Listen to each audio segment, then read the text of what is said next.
Hi viewers, welcome to this channel. So ఇందుట్లో వచ్చేసరికి ఏంటంటే చాలా మంది స్టూడెంట్స్ వచ్చేసరికి JNTU 2122 బీటెక్ పేపర్ వాల్యుయేషన్ గురించి కానివ్వండి, లేకపోతే వాటి రిజల్ట్స్ గురించి కానివ్వండి అడుగుతా ఉన్నారనమాట. దాని గురించి చెప్పబోతున్నారు. అసలు పేపర్ వాల్యుయేషన్ ఎలా జరుగుతుంది, ఏ సబ్జెక్టు హార్డ్గా జరుగుతుంది. సో అది R22 రెగ్యులర్ వాళ్ళైనా, R22 సప్లీ వాళ్ళైనా, R18 వాళ్ళైనా, R15 వాళ్ళైనా, R16 వాళ్ళైనా కానివ్వండి. సో ఇప్పుడు దాని గురించి అప్డేట్ అయిపోతున్నాను. ముందుగా అయితే ఇంతవరకు ఈ ఛానల్ సబ్స్క్రైబ్ చేసుకోని వాళ్ళు ఎవరైనా ఉన్నట్టయితే ఖచ్చితంగా అయితే సబ్స్క్రైబ్ చేసుకోండి. ఇది JNTU అప్డేట్స్ ఛానల్ కూడా. ఈ వీడియోలో అయితే ఖచ్చితంగా లైక్ చేయండి. లైక్ చేయకపోతే ముందుకు రీచ్ పెరగదు. ఇక మీకు ఏమైనా డౌట్స్ ఉంటే కాల్ మీ 4 యాప్ ఐడీస్ వచ్చేసరికి డిస్క్రిప్షన్లో ఉన్న వాట్సాప్, టెలిగ్రామ్, ఇన్స్టాగ్రామ్ గ్రూపుల్లో షేర్ చేసిన ఆ గ్రూప్స్లో జాయిన్ అయ్యి ఖచ్చితంగా అయితే కాల్ చేయండి. సో ఇక ఇందుట్లో వచ్చేసరికి ఏంటంటే JNTU 2122 బీటెక్ ఎగ్జామ్స్లో 21 ఎగ్జామ్స్ ముందుగా అయిపోయినాయి. ఆ తర్వాత 22 ఎగ్జామ్స్ అనమాట. అయితే ఫెస్టివల్ గురించి కొంచెం హాలిడేస్ డిక్లేర్ చేయాలని చెప్పేసి ప్రభుత్వం ఫోర్స్ చేయడంతో పోస్ట్ పోన్ చేశారు. అది తెలిసిన విషయమే. అయితే మొత్తానికి కంప్లీట్ అయింది.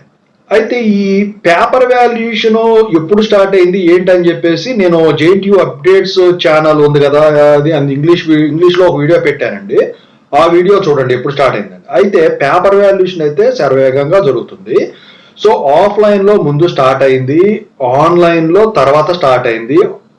ఆఫ్లైన్లో వచ్చేసరికి ఒక 2 పేపర్లు కంప్లీట్ అయిపోవడం కూడా జరిగిందని చెప్పేసి ఒక అప్డేట్ అయితే ఉందన్నమాట. అయితే ఆన్లైన్లో వచ్చేసరికి లేట్గా స్టార్ట్ అవ్వటం వల్ల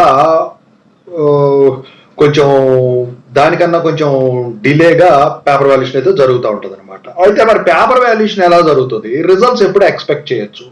సో మీకు R22 రెగ్యులర్ వాళ్ళకు వచ్చేసరికి ఏంటంటే మీకు CBT ఎగ్జామ్స్ అనేవి లేవు కాబట్టి మీ రిజల్ట్స్ త్వరగానే వస్తాయి. అవి ఎప్పుడు వస్తాయి ఎక్స్పెక్ట్ చేసే ముందు పేపర్ వాల్యుయేషన్ ఎలా జరుగుతుంది. పేపర్ వాల్యుయేషన్ వచ్చేసరికి మ్యాథ్స్ పేపర్ వచ్చేసరికి టఫ్గా జరుగుతుందండి.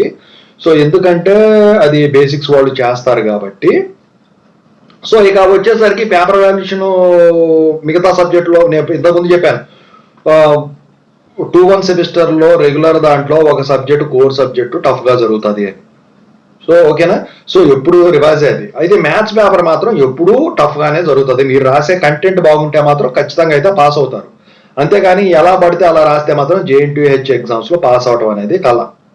అదే థియరీ సబ్జెక్ట్ అనుకోండి, కొంచెం కీవర్డ్స్ మ్యాచ్ అయితే సరిపోతుంది. కానీ మ్యాథమెటిక్స్ సబ్జెక్ట్స్కి వచ్చేసరికి మీరు అటెంప్ట్ చేసినా ఏది పడితే అది రాసినా మార్కులు అయితే పడవు. ప్రొసీజరల్ స్టెప్స్ రిజల్ట్తో సహా ఆన్సర్తో సహా కరెక్ట్గా ఉండాలి. అదే ప్రోగ్రామింగ్ లాంగ్వేజెస్ అయితే coding, logic and example of result by substituting values, example values. So ఇలా ఉంటుంది అనమాట. సో ఈసారి కూడా ఇదే జరిగేదానికి ఛాన్స్ ఉంటుంది. అయితే ఇక్కడ మీరు గమనించాల్సింది ఒకటి ఉంది. ఈ రిజల్ట్స్ ఎప్పుడు డిక్లేర్ అయ్యేదానికి ఛాన్స్ ఉంటుంది. రిజల్ట్స్ వచ్చేసరికి మీకు ఫిబ్రవరి ఫస్ట్ వీక్కే మీకు రిజల్ట్స్ వచ్చేదానికి మ్యాక్సిమం ఛాన్సెస్ ఉన్నాయి. ఎందుకంటే CBT ఎగ్జామ్స్ లేవు కాబట్టి. మరి ఎక్స్పెక్టెడ్ డేట్ ఎప్పుడు ఇస్తారంటే త్వరలో నేను చెప్తాను, ఇంకొక వీడియో చేస్తాను. అయితే నేను కొన్ని చెప్తున్నాను ఏంటంటే కొంతమంది ఈ నేను ఎగ్జామ్ రైటింగ్ టిప్స్ చాలాసార్లు చెప్పినా కూడా మళ్ళీ అదే విధంగా రిపీట్ చేస్తా ఉన్నారు. అదే విధంగా మీరు రిపీట్ చేసినట్టయితే మీకు మార్కులు అయితే పడవండి. ఓకేనా. సో మీరు ఎగ్జామ్ టిప్స్లో నేను ఏదైతే చెప్పానో అదే విధంగా రాసినట్టయితే మీకు పాస్ అవడానికి ఛాన్స్ ఉంటుంది. కీ పేపర్ ఖచ్చితంగా ఉంటుంది. ఆఫ్లైన్కి అయితే హార్డ్ పేపర్ ఇస్తారు, హార్డ్ కాపీ ఇస్తారు. ఆన్లైన్కి అయితే స్కాన్ చేసిన కాపీ పెడతారనమాట. ఓకేనా. సో ఇదండి ఓవరాల్గా పేపర్ వాల్యుయేషన్ సంబంధించిన అప్డేట్ కానీ రిజల్ట్ సంబంధించిన అప్డేట్ కానీ. ఓకేనా. వాళ్ళు ఒక వీడియోలో కలుద్దాము.